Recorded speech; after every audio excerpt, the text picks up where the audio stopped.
Bom dia, eu sou Camila Barros e começa agora o Veja Mercado desta quinta-feira, 15 de fevereiro.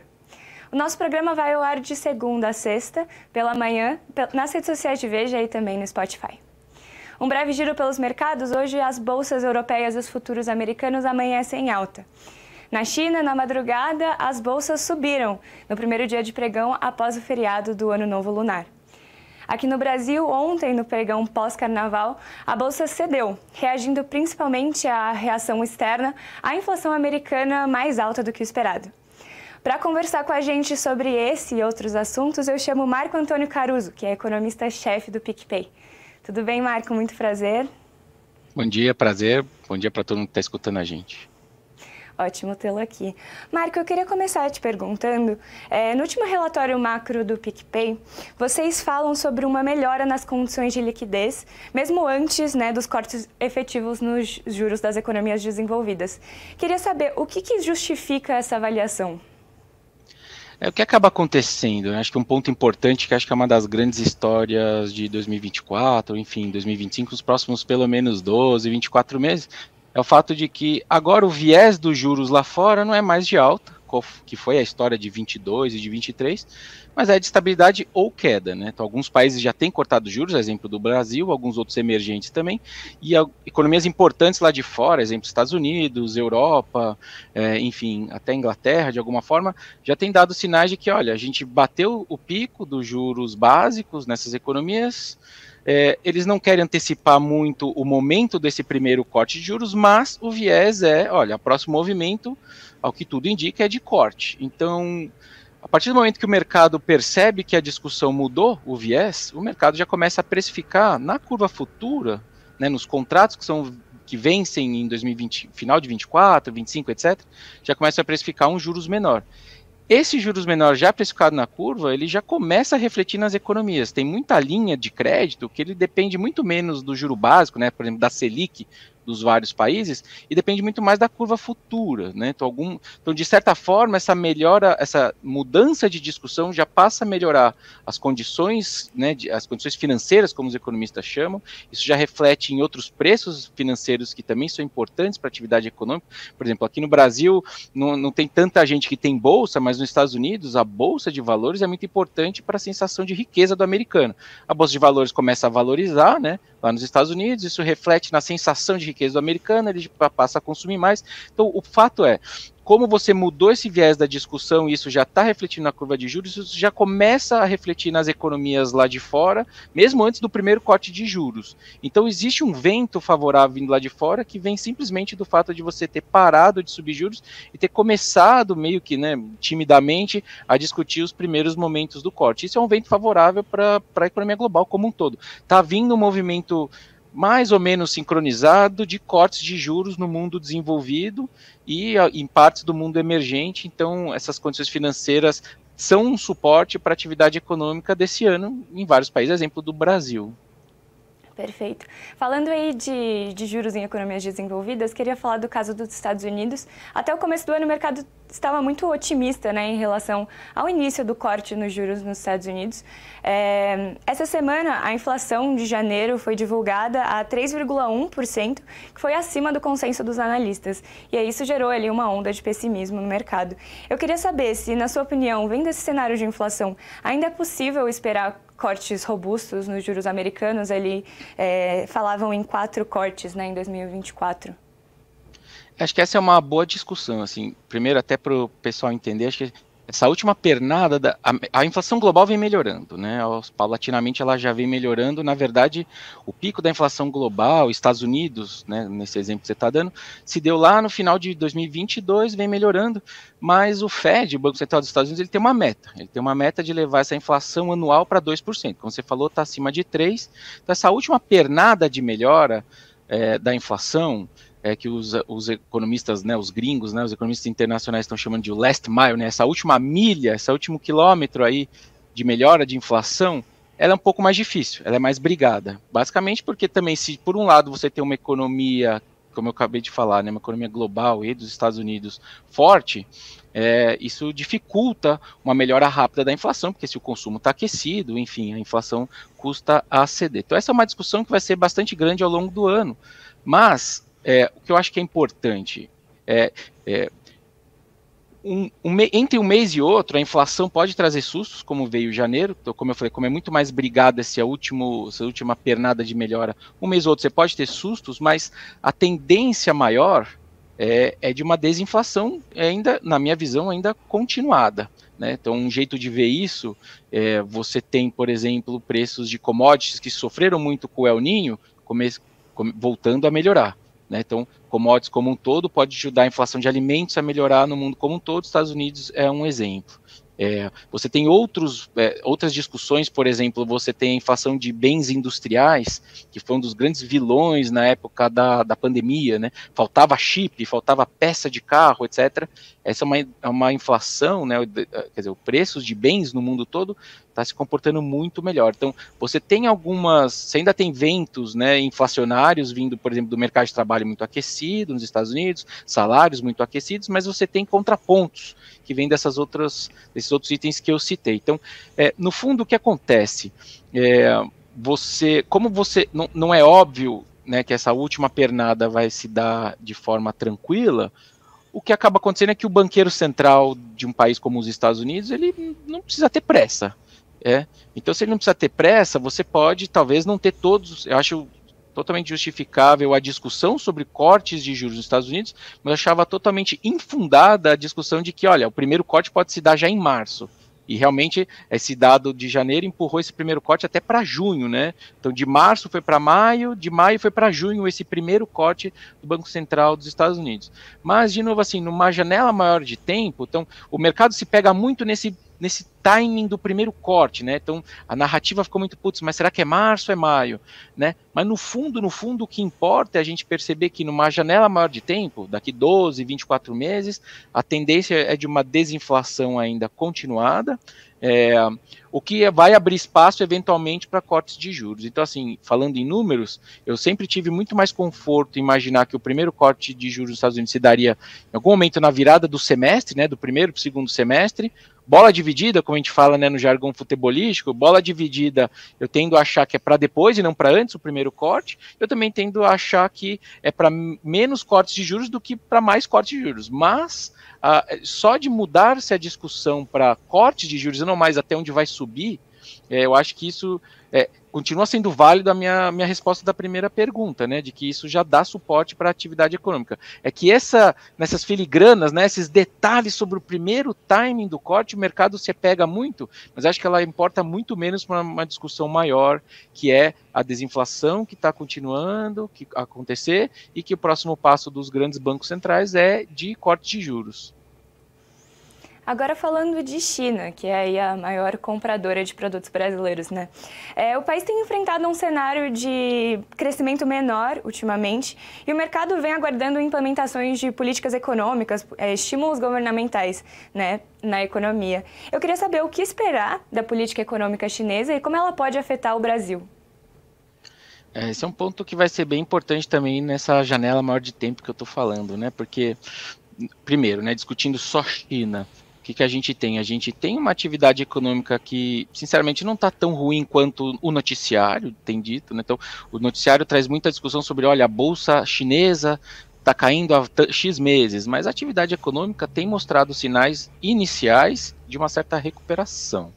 O que acaba acontecendo é que essa recuperação é muito heterogênea, então ela não está se dando da mesma forma nos vários setores chineses, né? Um exemplo clássico de um setor que está sofrendo e que pelo jeito vai sofrer por bastante tempo é o setor imobiliário por lá. Você tem um excesso de oferta de casas e escritórios, né? Que acaba pesando, né? Se você tem um excesso de oferta, não tem como você crescer muito mais construindo casas ou construindo, enfim, escritórios e pontes, etc. Então, você acaba... Essa é uma pernada importante do PIB que acaba sendo, né, uma âncora. Mas, quando você olha, por exemplo, o varejo, parte de consumo, tem sinais interessantes e positivos. Então, assim, o caminho do PIB chinês é um caminho tortuoso por ser uma recuperação heterogênea, mas eu ainda acho que esse ano é um ano de recuperação de um PIB que pode ser igual ao do ano passado, que para mim já é um baita PIB, né? Você está falando de um PIB crescendo mais do que 5% em termos reais. Eu acho que isso é um ponto importante. Então, China tem essa dificuldade de perceber a recuperação, mas ela existe. Mas entendo a dificuldade de se perceber a recuperação chinesa e considerando ainda o fato que a inflação chinesa está super baixa, né? A China está na contramão do mundo na discussão de inflação. Você tem uma deflação no atacado, mesmo para o consumidor ali beirando zero. Então, se você tem uma atividade que, né, não é tão óbvia a recuperação e uma inflação super baixa, isso tudo abre espaço para o governo chinês continuar dando estímulos. Mas aí uma pergunta que existe é, ele quer dar estímulos como ele dava no passado? A resposta parece ser que não. Então, ele quer minimamente dar um suporte para a atividade para que você não tenha uma desaceleração muito expressiva, mas ele não quer mais jogar o jogo do jeito que ele jogava no passado, que era crescer a toque de caixa, a dinheiro barato, jorrando liquidez via o setor e via os governos locais. Então, existem várias dicotomias na economia chinesa. Uma recuperação que não é tão forte, um governo que quer dar suporte, mas não quer dar tanta liquidez. Então, no fundo, o que a gente pode esperar é volatilidade. É aquela resposta em cima do muro, típica de economista, mas eu entendo que semana sim, semana não, você vai ter algum tipo de notícia negativa, porque você tem setores que não vão tão bem, o governo relutante em dar estímulos, mas nas outras semanas, se isso tudo piorar demais, o governo chinês vem e atua, né? Então ele tem feito isso a conta gotas, entre aspas, né? Não como ele fazia antes. Então, quando eu junto tudo, acho que a gente tem que entender que o curto prazo chinês ainda é de recuperação com bastante volatilidade. Agora, numa janela maior de tempo, falando de China bem rapidamente, aí eu vejo sinais bem complicados. Assim, acho que o farol é de amarelo para vermelho, né? Existe uma tendência de longo prazo de declínio do crescimento chinês, isso é importante de se perceber, então não existe mais aquela China de 2 dígitos do passado, e existem 2 pontos bem importantes, né, na verdade até 3, assim, você tem essa coisa do Xi Jinping não querer mais crescer do jeito que ele crescia antes, tentando fazer uma transição, tem uma preocupação maior, às vezes, até com segurança do que com economia, então tem toda uma discussão de Taiwan que, enfim, gera tensões e é negativo para se discutir crescimento. E tem um terceiro ponto que a gente tem que começar a considerar, que é o seguinte, tem uma eleição americana aí, onde a gente pode ver o candidato republicano sendo de novo Donald Trump e ele podendo vencer, né? É o que as pesquisas têm sugerido, e a gente lembra que no passado ele entrou numa guerra comercial contra a China, então numa janela maior de tempo, acho que a visão chinesa ela é mais turva, acho que no curto prazo ela é volátil, mas eu acho que eu tendo a ter uma visão positiva para certos setores, mas no médio prazo, médio e longo prazo, acho que a visão é muito mais complicada para se discutir China. Eu vejo mais ventos contrários do que favoráveis, vamos por assim. Perfeito. E aí eu queria vir agora para o Brasil, falar de PIB, para contextualizar aí o espectador, o IBGE só divulga o número oficial do PIB em 1º de março, né? Mas o PicPay tem uma previsão aí de que o crescimento em 2023 foi de 3%, né?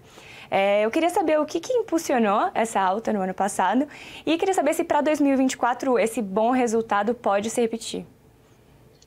Primeiro, sobre o PIB de 23, acho que tem 2 histórias importantes aqui. A primeira é, mais uma vez, commodities como um todo foi muito relevante para contar a história do PIB brasileiro. A gente tinha uma visão já positiva para a agropecuária e mesmo assim o campo veio muito mais forte. Então, você pega a safra de soja, milho, etc., foi muito expressiva e mesmo o milho ao longo do ano inteiro surpreendeu a gente. Então, esse é um primeiro ponto. O segundo, assim, dentro ainda de commodities, a indústria extrativa, né? Então a gente está falando de óleo e gás, né? Petróleo, minério de ferro, também teve um ano muito bom. Então, se você soma indústria extrativa com agropecuária, então tudo que gira em torno do mundo das commodities, petróleo, minério de ferro, soja, milho, isso basicamente explica metade desses 3% que a gente deve ter crescido no ano passado. Então, são 2 setores que têm pesos pequenos no PIB, mas cujo crescimento foi tão expressivo que a contribuição para o PIB foi importante, né? Metade desses 3% veio daí. E, de novo, né, a gente tinha um número positivo para esses setores e eles eram melhores do que o esperado. E outro ponto que é importante também, a gente, né, que descreve bem o PIB positivo do ano passado e ajuda a gente a contar uma história para esse ano também, são todas as condições ali de contorno do consumo das famílias, vamos por assim. Então, se a gente pega, primeiro, né, mercado de trabalho. O mercado de trabalho tem surpreendido positivamente há um tempo.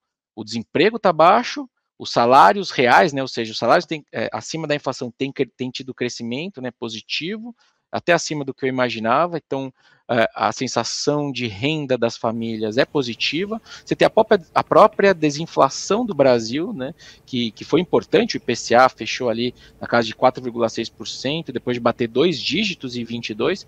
Então, a parte de mercado de trabalho está forte, com uma desinflação importante, então o poder de compra do brasileiro tem sido expressivo. E um terceiro canal ali dessas condições de contorno do consumo das famílias, que foi bem importante, são as transferências de renda do governo. Então, o novo governo, o governo Lula, manteve ali, né, agora chama Bolsa Família, então a Auxílio Brasil, que passou de novo a se chamar Bolsa Família, ele manteve aquele valor de R$600 por família, para um contingente maior de pessoas do que o velho Bolsa Família. Então você tem uma, digamos assim, a renda ampliada das famílias, teve um crescimento importante. Então acho que só com essas duas explicações, mundo das commodities e o mundo do consumo das famílias, você explica boa parte desse crescimento de 3% do ano passado. E aí, falando desse ano, a gente, nesse relatório último que a gente soltou mensal que você se refere, a gente revisou o PIB desse ano também para cima. A gente tinha 1,3% de crescimento, então a gente imaginava uma desaceleração do PIB, e agora a gente está estimando 1,8%. Então a gente ainda imagina que a gente tem uma desaceleração aí em curso, mas hoje, né, do que a gente via antes para a nossa última rodada de atualização do PIB, a gente tem uma visão mais positiva para o PIB brasileiro. Então, toda essa história que eu contei, principalmente do consumo das famílias, continua válido. Então tudo isso ainda tem uma cara boa, o mercado de trabalho ainda tem uma cara boa, a renda tem uma cara boa e as transferências de renda estão aí. Fora isso, um ponto importante para essa nossa revisão, não sei se todo mundo lembra, mas no final do ano passado o governo decidiu pagar mais de 90 bilhões de reais de precatórios, ou seja, coisas que o governo devia para empresas e famílias, e que a justiça já tinha dito que ele tinha que pagar, mas ele não pagava, ele decidiu pagar todo o estoque. Então vão entrar aí 90 e tantos bilhões na economia. Metade disso é o que a gente chama de precatórios alimentares ou precatórios preferenciais, então que tendem a virar mais consumo, ou seja, a gente está falando de um precatório que tem uma relação ali com salários atrasados, pensões, benefícios previdenciários, que na nossa cabeça tendem a virar consumo. Então só esse precatório na nossa cabeça já fez a gente, né, quando consolidou que ia pagar, fez a gente revisar o PIB em 0,2 pontos percentuais, e os outros 0,3 que falta, né, de 1,3 para 1,8, vem desse mundo positivo que a gente conversou na primeira pergunta. Então, existe um ciclo favorável da indústria global, né? Tem uma certa sustentação do PIB global, então a cara do PIB global hoje parece que está melhor do que a gente imaginava meses atrás. Então falando de um mundo que pode crescer mais de 3% de novo esse ano, que para o mundo é positivo, assim. Então esse vento favorável lá de fora também entra aqui e ajuda a gente a ter uma visão um pouco mais positiva para a economia brasileira. E a gente já está vendo isso, inclusive, na confiança do industrial brasileiro, a indústria, né, que vinha, enfim, não saía muito do lugar, crescimentos super baixos, perto de zero, parece que está tentando ter uma retomada, e parte importante dessa melhora vem desses ventos lá de fora. Então, é meio que uma visão dessa, uma desaceleração, mas com uma visão na margem melhor do que a gente tinha tempos atrás. Perfeito. Marco, agora há pouco você falou sobre a inflação brasileira, né? Eu queria saber se esse cenário inflacionário é condizente com a manutenção dos cortes na Selic, e aí saber qual que são as previsões do PicPay para a Selic ao final de 2024. Boa. Essa é uma discussão também importante aqui, né? Se a gente tem uma visão de PIB melhor, uma visão de PIB global melhor, estamos vendo uma inflação global que está custando mais a melhorar, mas está melhorando. Será que a gente continua a ter uma desaceleração da inflação no Brasil? A nossa resposta, nossas projeções dizem que sim. Então a gente terminou no passado com o IPCA ali na casa de 4,6%. Para esse ano a gente está projetando um IPCA na casa de 3,7%. Então é um IPCA que ainda continua desacelerando. Pontos importantes nessa melhora da inflação. Acho que o grande argumento para uma inflação melhor vem do campo. Então, apesar dos efeitos do El Niño serem inflacionárias, a gente já está começando a perceber que o pico do efeito inflacionário do El Niño deve estar batendo agora entre janeiro e fevereiro.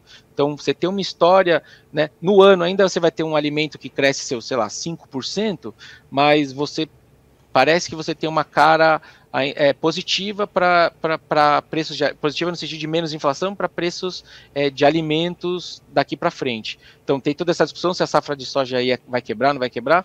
Parece que vai ter uma redução da safra mesmo, de fato, mas não tão grande talvez do que o pessoal tem.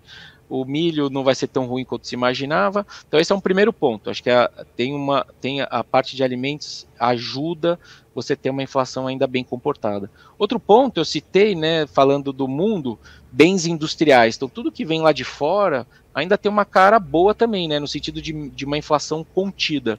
Então acho que inflação de bens como um todo, alimentos e bens industriais, tem uma cara bem positiva. A nossa grande dúvida, nem tanto para 24, mas para 25, 26, 27, é o lado de serviços, né? A inflação de serviços, que também estava vindo numa boa desaceleração, está com uma cara um pouco pior na margem, parte porque, como eu citei, o mercado de trabalho está bem aquecido.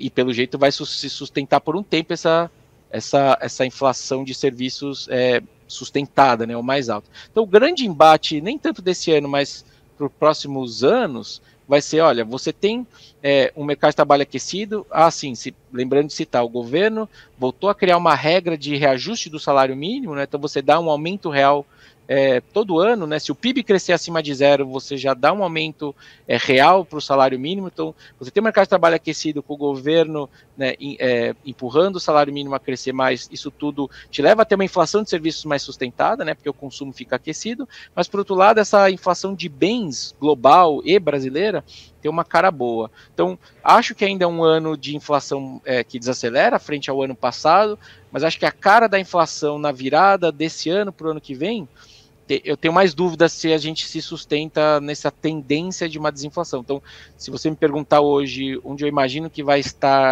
fechar a inflação brasileira do ano que vem, aí eu acho que ela deve ficar acima da desse ano. Então, esse ano continua melhorando, mas ano que vem você tem uma pressão vinda principalmente dessa questão de mercado de trabalho, transferências de renda e regra do salário mínimo que o governo colocou recentemente. Agora falando de dólar, a previsão do PicPay é de que o dólar fique a R$5, a cotação de R$5 ao final de 2024, né? Eu queria saber o que pesa nessa previsão, quais fatores podem afetar o câmbio ao longo deste ano. Essa também, câmbio é outra discussão muito grande, né? Eu tenho colegas de trabalho que estão com, né, colegas, enfim, de profissão, na verdade, que tem números muito mais baixos que isso, falando que a gente poderia ver um câmbio a 4,50, 4,20, e a gente aqui, há um bom tempo, tem se colocado nas projeções mais pessimistas, no sentido de um câmbio mais desvalorizado, ou seja, um dólar mais alto. O que eu vejo? Primeiro, assim, vou contar primeiro o lado bom do câmbio, né, que vai contra o que eu estou falando, e depois acho que o lado que me sugere que esse câmbio pode ficar sustentado aí perto desses R$5 que você citou. O lado positivo é o setor externo. Então, de novo, né, o mundo indo bem, setor de commodities indo bem. O ano passado a gente teve um superávit na balança comercial gigantesca, né? Quase beirando ali os seus 100 bilhões de dólares. Ou seja, tudo que a gente vende, menos tudo que a gente importa, a gente teve um superávit aparentemente recorde, né, enorme no ano passado. Isso é potencial entrada de dólar, porque você está vendendo mais do que compra, né? Então sua receita em reais, você pode trazer em dólares, você pode trazer esses dólares para cá, então isso tende a puxar o câmbio para baixo. E esse ano parece que não vai ser muito diferente, acho que não repete o ano passado, mas a gente ainda está vendo uma cara muito boa para tudo que é ligado a setor externo, balança comercial e exportação. Então isso é uma âncora para o câmbio, ou seja, puxa câmbio dólar para baixo. Dito isso, da onde eu acho que vem os ventos contrários a um real mais valorizado, a um dólar mais baixo? O primeiro ponto é o fato dos Estados Unidos continuarem a ser uma economia que tem crescido mais do que as outras economias importantes. Então, a gente está falando de uma economia americana crescendo. Ano passado, talvez a economia desenvolvida que mais cresceu. Esse ano, aparentemente, o medo da recessão que tinha com os Estados Unidos parece que é infundada, então é mais um ano que os Estados Unidos pode crescer mais que o resto do mundo. Estados Unidos crescendo mais, com juros, né, na nossa discussão de inflação com os Estados Unidos, com juros que pode cair depois e não antes, né, nos Estados Unidos, pode ser para segundo semestre, então te sugere também um juros americano sustentado. Essas duas coisas somadas são atratores de dólares, ou seja, o mundo olha para os Estados Unidos com bons olhos, seja porque ele paga um juro alto, seja porque ele ainda tem um crescimento saudável. Então, todo ativo que é denominado em dólar, a bolsa americana, o próprio dólar, etc., ele é atrator de demanda. Então, quando eu jogo tudo isso ali no liquidificador dos modelos de câmbio, ele ainda me sugere que no final das contas, você deveria ter um ano de dólar mais para casa de 5 do que para 4, né? Então muita gente falando que pode ser para baixo de 4,5, 4,70, 4,5, 4,20. Me parece que a gente nossas contas, né, com as nossas premissas, deixam a gente muito mais nesse intervalo de cima, que o câmbio tem oscilado, perto de 5. Certo, Marco, é isso. Eu gostaria de agradecer muito pela sua participação e deixar claro que as portas aqui estão sempre abertas para você. Legal, obrigado pelo papo, tomara que todo mundo tenha gostado. Muito obrigada. Este foi o Veja Mercado desta quinta-feira, 15 de fevereiro. Gostaria também de agradecer pela sua audiência e lembrar que o nosso programa é patrocinado pela JHSF. Até amanhã.